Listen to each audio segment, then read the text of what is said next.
రాష్ట్రంలో జన్మభూమి కార్యక్రమం అధికార పార్టీ నేతల భజన భూమిగా మారుతోంది. ప్రజా సమస్యలపై సీఎంను ప్రశ్నించినప్పుడు సీఎం అధికారులను టార్గెట్ చేస్తున్నారు.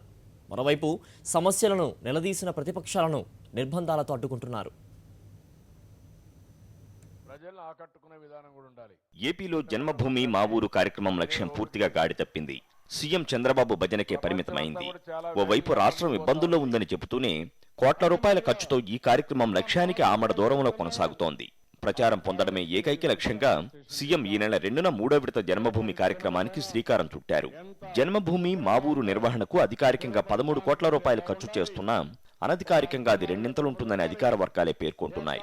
వివిధ శాఖల అధికారులు ప్రజలతో సమావేశమై ఆయా గ్రామాలు, వార్డుల అభివృద్ధి ప్రణాళికలకు రూపకల్పన చేయాలన్నది జన్మభూమి మా ఊరు లక్ష్యం.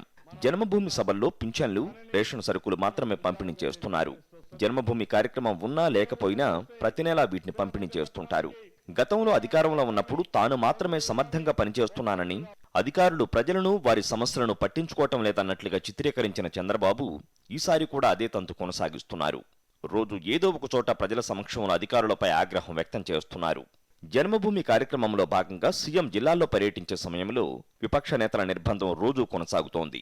చంద్రబాబు పర్యటనల సందర్భంగా ముందుగానే పోలీసులు ఎక్కడికక్కడ అరెస్టులు, గృహ నిర్బంధాలు కొనసాగిస్తున్నారు.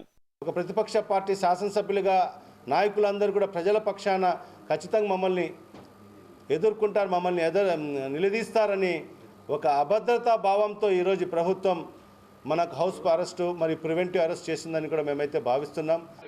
జన్మభూమి ద్వారా సమస్యలన్నీ పరిష్కరిస్తామని చెబుతున్న చంద్రబాబు వాస్తవాలను కప్పిపుచ్చే ప్రయత్నం చేస్తున్నారు. సీఎం కోర్ డాష్ బోర్డులో ఈ నెల 1వ తేదీ నాటికి గత 2 జన్మభూముల్లో రేషన్ కార్డులు, పింఛన్లు, ఇళ్లు కావాలనిచ్చిన 33.27 లక్షల దరఖాస్తుల్లో 28.52 లక్షల దరఖాస్తులను పరిష్కరించలేదని పేర్కొన్నారు.